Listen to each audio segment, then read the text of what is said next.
She still had the serving tray in her hand when she pushed the most dangerous man in Chicago's Gulf and against the wall, right in the middle of a full dining room, and everyone saw it. For 2 years, Emma Rivera had been invisible inside Raymond Stone's private restaurant. She was the quiet waitress, the one who refilled your glass without making a sound, the one who remembered every single order without writing anything down, the one who noticed everything this room tried to hide, but what she had been watching happen to Raymond's aging mother. Every single Friday night was something no one else dared to see. Victoria Lane showed up every week looking like she stepped off the cover of a magazine. And every week, she left having taken something small and irreplaceable from an old woman who couldn't fight back. Emma fought back for her, and when Raymond Stone sat alone at 2 in the morning reviewing the restaurant security footage, he wasn't going to be watching the woman he was about to marry. He was going to be watching the woman who never once looked away, and asking himself, how did he miss her for 2 whole years, standing right there in front of him? The restaurant didn't have a name on the door, no sign, no number, no listing any regular person would ever find. Just a black door on the corner of a quiet Chicago street, 2 steps below street level, a small brass handle polished every morning before 6. If you knew what it was, you'd been invited. If you hadn't been invited, you'd walk past that door every single day of your life and never know what was behind it. Emma Rivera had worked there for 2 years and 4 months. She was 25 when she answered the ad. Private dining staff, discretion required, references mandatory. She was 27 now, old enough to understand exactly what kind of place she was working in, and smart enough to never say it out loud. 14 tables, dinner 6 nights a week, and the rules were simple. Remember every order, speak only when spoken to, and never look at the man at table 1 longer than it took to confirm what he wanted. Table 1 sat near the back wall, slightly elevated, framed by low lighting and dark wood panels. The man who sat there most evenings arrived at 8. He always sat with his back to the wall. He ordered the same thing every single time, rare rye-bie, water with lemon. A single bourbon he almost never finished. His suits were black and custom. They fit the way a building fits a skyline. Sandy blonde hair, slicked back from a face that was built for stillness, cold blue eyes that moved slowly. Never in a hurry, the kind of eyes that belong to a man who learned long ago that the most dangerous person in any room is the one who never appears to be watching. Raymond Stone was 32 years old. He had spoken directly to Emma exactly 7 times in 2 years. Once on a rainy Tuesday, he said simply, "You have a good memory," she said, "Thank you," and spent the rest of that shift replaying those 4 words like they were instructions she hadn't figured out yet. The Friday dinners with his mother started 8 months ago. Dorothy Stone, 68 years old, silver hair. Walked with a cane because of a bad hip from a fall 2 winters before. She sat beside her son with the quiet dignity of a woman who had been many things in her life, and was slowly becoming fewer of them. She learned the names of the staff, and she remembered them. On the 3rd Friday, when Emma brought the bread basket to table 1, Dorothy looked up and said, "You have patient hands." Emma said thank you, and then stood in the kitchen for 30 seconds doing absolutely nothing, which was something she almost never did. Victoria Lane arrived 6 weeks after Dorothy. She appeared one Friday like a storm rolling in. Dark hair past her shoulders, light eyes, a dress that cost more than Emma's monthly rent. She sat across from Dorothy and pulled out a smile that was engineered to look warm from any distance. She ordered sparkling water and a salad she barely touched, and she spent the whole dinner with her hand over Raymond's on the table. He didn't pull away, but he also didn't look at her the way people look at someone they love. He looked at her the way people look at a decision they've already committed to. Emma refilled glasses and said nothing and watched. The first thing she noticed was the bread basket. Dorothy always took 2 pieces. She broke the second one into small portions, the way people do when eating is more about ritual than hunger. The first Friday Victoria sat beside her. Dorothy reached for the basket, and Victoria's hand moved. A small gesture, almost impossible to notice. She repositioned the basket a few inches across the table, just far enough to be out of comfortable reach for a woman with shaky hands. Dorothy pulled back, ate nothing. Spent the rest of dinner with her hands folded quietly in her lap. Emma refilled the water glasses, and on her next pass, she repositioned the bread basket, made it look like routine. Dorothy's eyes found hers for exactly 1 second. Emma moved on, such a small thing, the kind you convince yourself you imagined, but Emma had been watching tables for years, and she knew the difference between careless and calculated. She filed it away, said nothing, and came back the next Friday. Victoria was there every single time, and every time the small things kept piling up, the water glass placed just slightly too far away. The moment Dorothy started to say something, Victoria would turn to Raymond with a question, and the old woman's words would disappear before they ever landed. Small corrections, surgical little erasures, the kind of cruelty that leaves no visible mark, because it never lands hard enough in any one place. Emma drove home after the 4th Friday and sat at her kitchen table for a long time. She called her grandmother, 80, 1 year old and sharp as a tack. She listened to her grandmother's voice for 20 minutes without saying much. When she hung up, she sat in the quiet and made herself a promise she wasn't even sure she had the right to make. She was going back next Friday, and she was going to keep paying attention. The 5th Friday, Emma arrived 40 minutes before service started, and found Dorothy already seated at table 1. No Raymond, no Victoria, just the old woman, her cane beside the chair, a cup of tea in front of her that Emma hadn't made. Someone had let her in early and moved on, the way people move on around women who have gotten used to being pushed to the side. Emma brought a second cup without being asked and positioned the bread basket well within reach. Dorothy looked at the basket, then at her. "You remembered," she said. "I always remember." Dorothy broke a piece of bread and looked out at the room with the expression of someone reading a long letter they'd hoped would say something different. "My son built this place 12 years ago," she said. "He was 20. He told me it was an investment property.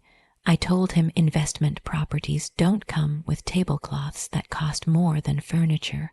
She paused. "He laughed, the kind of laugh he hasn't made in a long time. He laughs," Emma said. Dorothy looked at her differently. "Does he?" It wasn't really a question. Emma adjusted the basket and moved to the next table. Victoria arrived at 7:45 with Raymond. His hand was at the small of her back, automatic, not tender. Victoria already scanning the room before she'd fully stepped inside. Her eyes found Dorothy, and something happened in her face, a quick little compression, controlled. There and gone in under a second. Emma caught it. Dinner service ran full. Emma moved, poured, cleared. Every time she passed table 1, she adjusted her path to stay close to Dorothy's side. At 8:20, Raymond was called away, a man in a gray suit at the entrance. A brief exchange, and Raymond disappeared through the back hallway. Emma positioned herself at the service station and began refilling a pitcher that didn't need refilling. Victoria waited 40 seconds. Then she leaned toward Dorothy, and her voice dropped to something just above a whisper. Emma couldn't make out words, only the rhythm, low and even, the rhythm of a woman who has rehearsed this until it runs without any friction at all.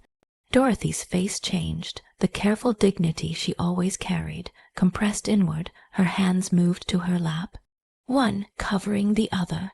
Raymond came back 30 minutes later. Victoria was describing a gallery event.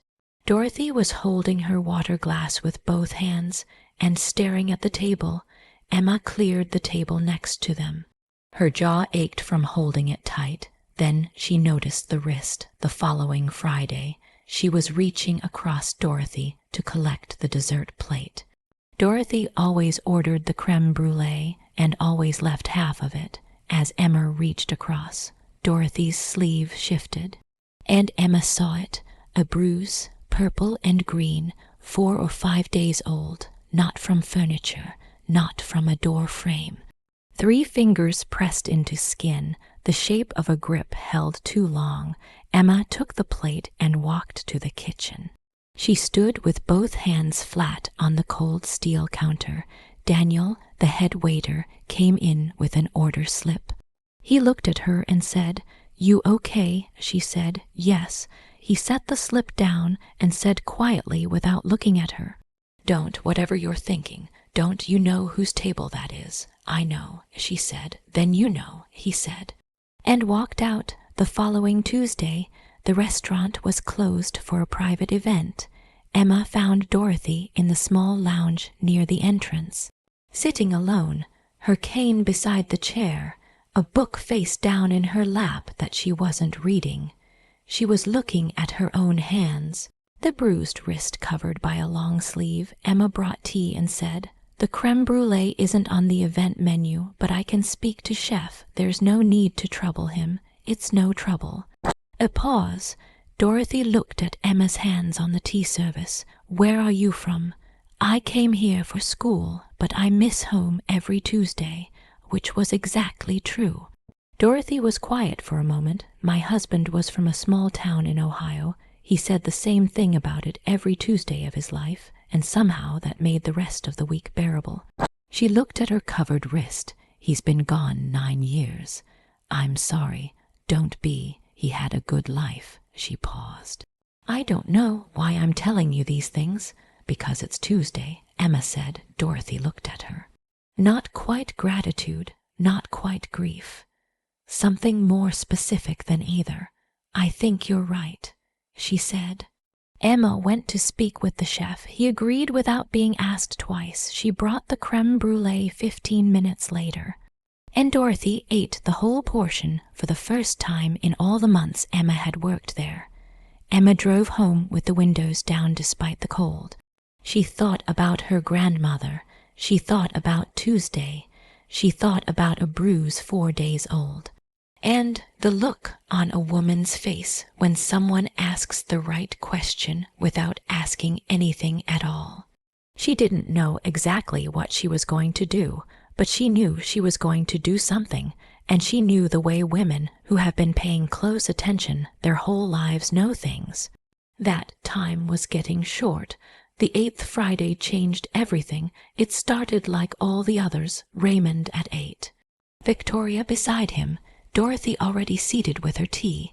Emma worked the room, poured, cleared, but something was different. A pressure she couldn't locate, the feeling a room carries right before a storm hits. Raymond left at 8:35. Another man at the entrance, a brief exchange, and Raymond disappeared through the back hallway again. Victoria watched him go. Then she set her napkin on the table with a precision that had nothing to do with napkins. Emma recognized that gesture, the way you recognize the sound of a door being locked. She moved 1 table closer and started polishing a glass, the kind of task that keeps your hands busy without needing your eyes to drop. Victoria leaned toward Dorothy. Her voice dropped to something flat and controlled, the stillness of someone who has rehearsed this until every bit of friction is gone. Emma could hear them now, a facility in Evanston. Victoria was saying, very clean, good staff, you'll have your books. I don't want a facility. You don't have a choice. The paperwork is already in motion. The doctor has completed his assessment. The preliminary filing has been submitted to the estate attorney. Once the process completes, the transfer executes automatically. What transfer? The Stone Family Trust. The controlling shares pass to Raymond upon your legal incapacitation.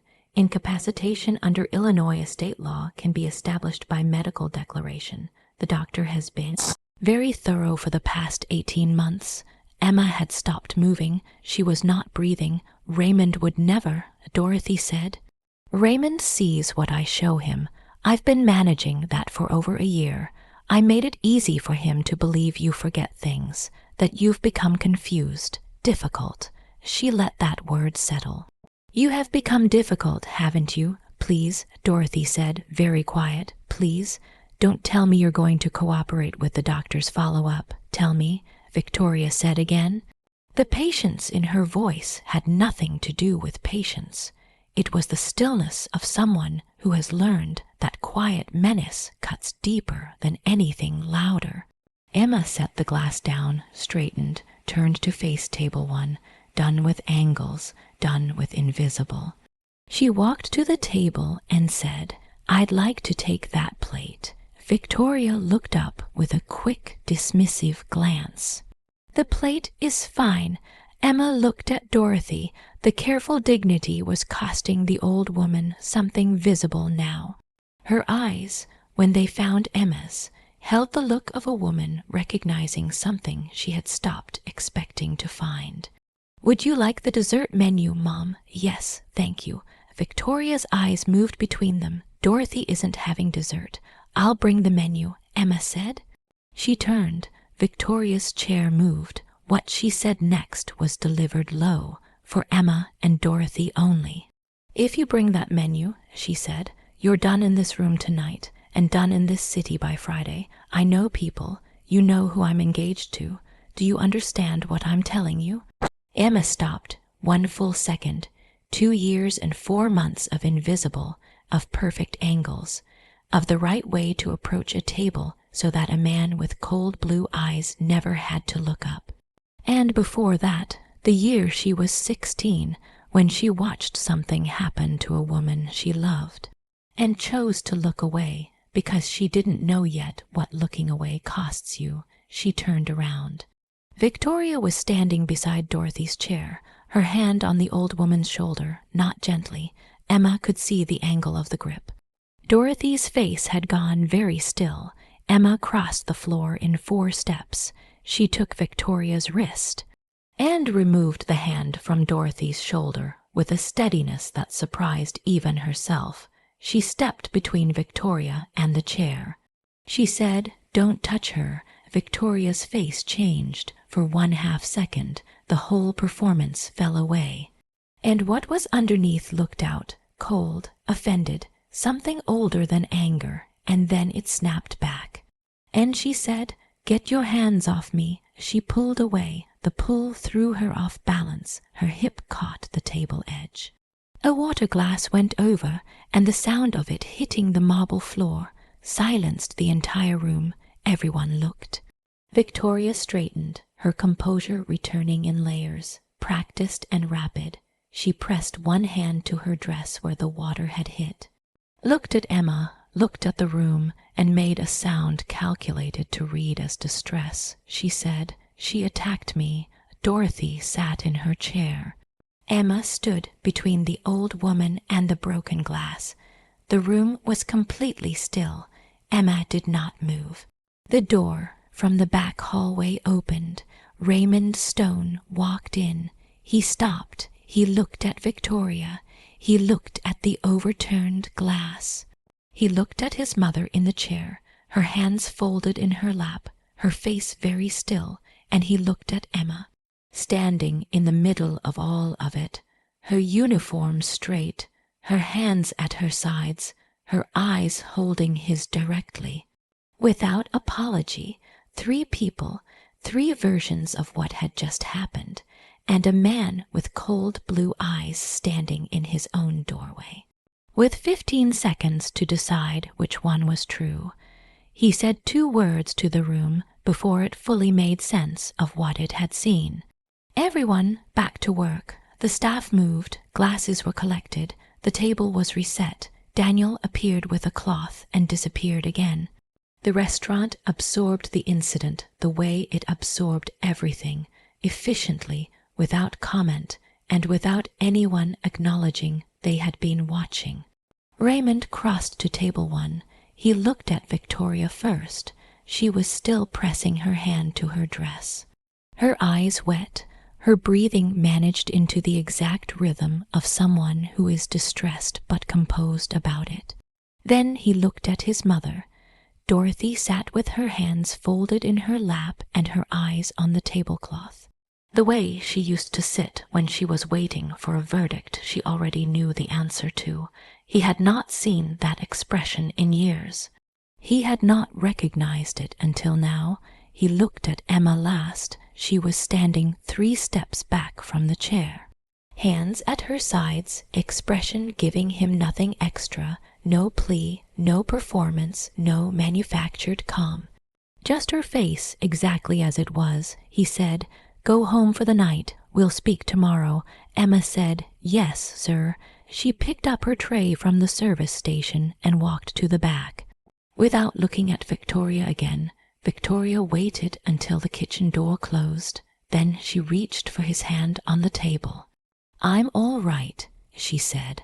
"I don't want you to think I'm not all right."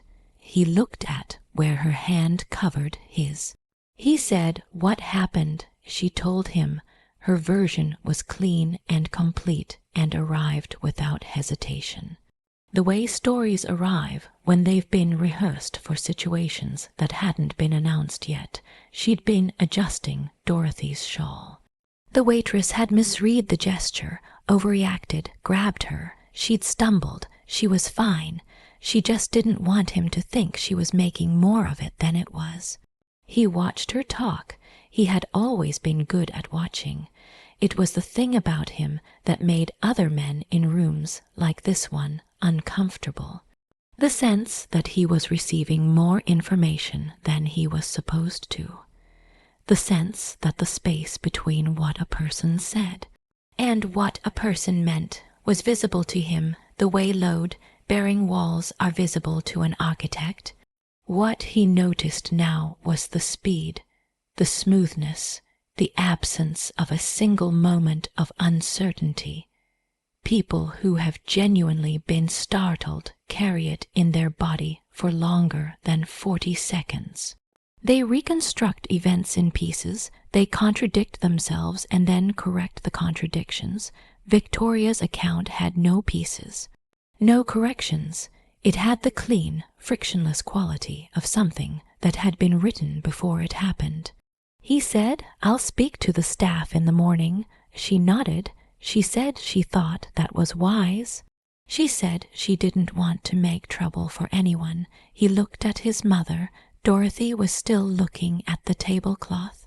He said, "Are you all right?" She said, "Yes, fine."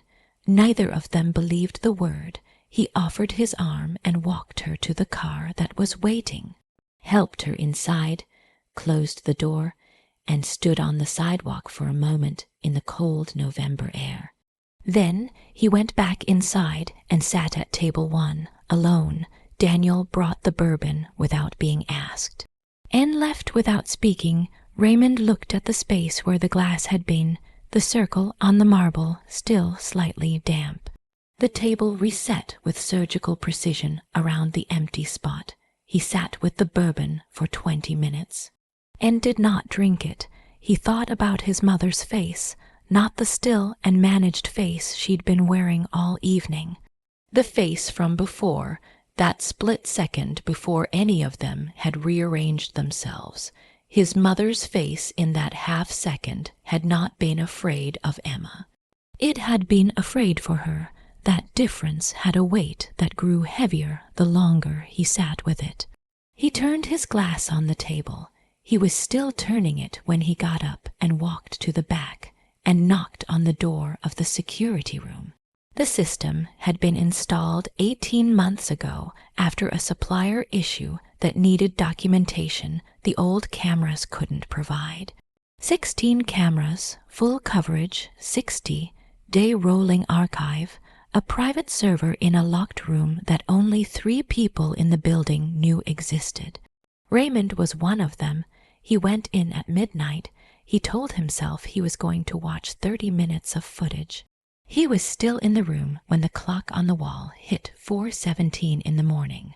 What he watched first was Victoria. 6 months of Fridays, the same table, the same angles, compressed into 2 hours. He watched her move the bread basket 4 times across 4 different evenings. The same motion, the same inch and a half of repositioning, so consistent it could only be intentional. He watched the water glass placed just a degree too far each time Dorothy reached. He watched the moments his mother started to speak. The way Victoria's body moved not toward him, but between them, like a door being closed so quietly no one would hear the click. He pulled the audio from the table microphone next. The system had been installed for legal reasons, not spying, and he had not thought about it since the day it was set up.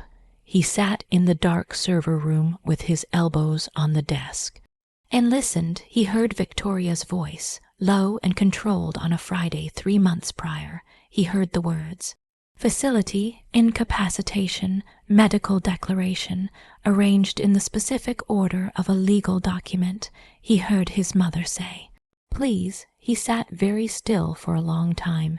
He pulled the documents after that. He had not expected to feel as much as he felt watching the footage of Emma in the lounge with his mother. It was a Tuesday evening. The restaurant was empty. His mother was looking at her own hands, and a woman he had employed for 2 years and never truly looked at was sitting across from her with a pot of tea, asking where she was from. He watched his mother's face change. He had not seen his mother's face change like that in 3 years. Then he pulled the documents. He called his attorney at 1 in the morning and told him to open his email, the papers Victoria had given him 6 weeks ago, a psychiatric assessment, a referral letter to a care facility, a preliminary estate filing. He had signed the referral without reading it fully. He had trusted her summary of it. His attorney called back in 11 minutes. The filing was real. The process had been active for 4 months. 1 more signature, and it would have been irreversible under Illinois estate law. He sat with that for a while. The number 4 months had a physical weight in the room. 4 months of a process he hadn't known was running. 4 months of documents moving through offices and attorneys and evaluators while he sat at table 6 nights a week and looked at the room without seeing what was actually inside it. Then he watched Emma. He hadn't planned to look for her specifically. He was building the timeline, moving through the footage, and she kept appearing in the frame, week after week. Table 1, bread basket. He watched her move it back. He watched it happen so many times that the motion became something other than a correction. It became a declaration, week after week. She crossed the distance and put the thing back within his mother's reach, and said nothing to anyone. He watched her on the Tuesday the restaurant was closed, the lounge, the tea. His mother's face shifting from compressed into something that looked like itself again. He watched her carry the creme brulee out, and watched his mother eat all of it, and something in his chest shifted without making a sound. He watched the Friday with the pitcher. He watched himself walk back through the hallway at the 13-minute mark. He watched his mother's face across those 13 minutes. The face of a woman who has been holding herself together from the inside because nothing on the outside has been steady for a long time. Then he watched the 8th Friday. He watched Emma turn from the kitchen door. He watched her cross the floor. He watched her take Victoria's wrist and remove the hand from his mother's shoulder with a precision that was not aggressive, but absolute, the way you remove something from a wound, steady and without apology. He watched his mother's face in the half-second after. The particular release of someone who has been underwater and has just broken the surface. He watched himself walk in. He paused the footage on his own face, the face of a man standing in a doorway with no idea what he was actually looking at. He stared at that face for a moment, then he let it play. He watched himself say, "Go home." He watched Emma pick up her tray and walk to the kitchen without looking back. He watched Victoria's hand find his on the table. He closed the laptop. He sat in the dark while the ventilation system clicked off and the room went cold. He thought about his mother saying please. He thought about a bread basket moved back into reach 6 months in a row by a woman who never once asked him to notice. He thought about the word incapacitation and the document he had signed without reading. He sat there a long time, then he got up and made 3 phone calls. Victoria arrived the next afternoon at 2.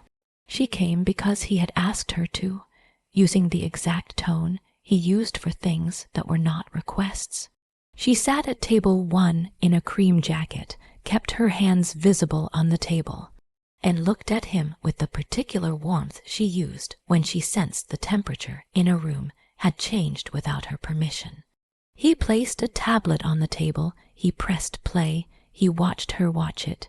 He watched the composed hands and the warm expression process what the screen was showing her.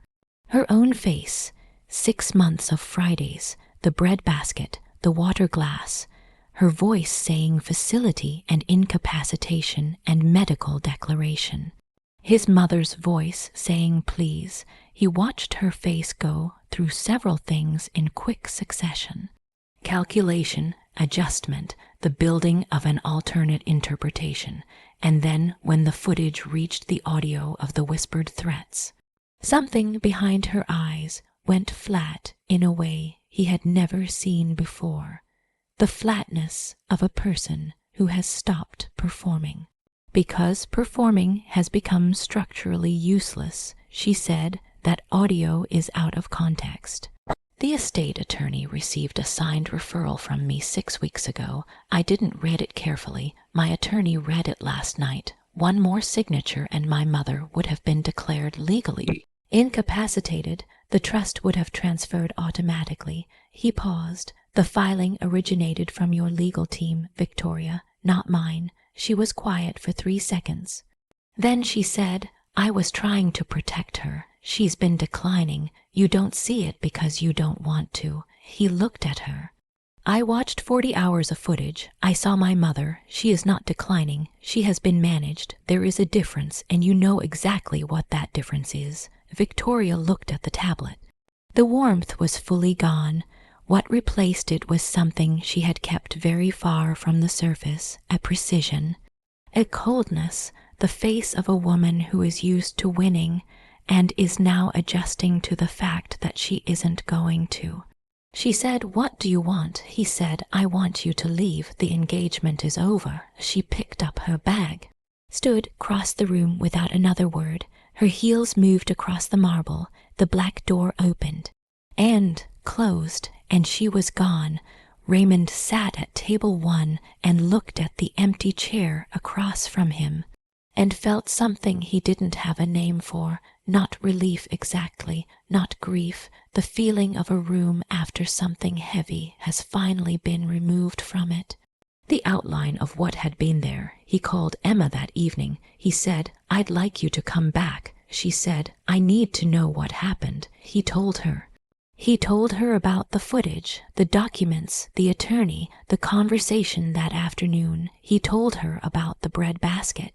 All 6 months of it. He was quiet after that. She was quiet too. Then she said, Your mother needs someone with her tonight. He said, I know. She said, I'll go now if that's all right.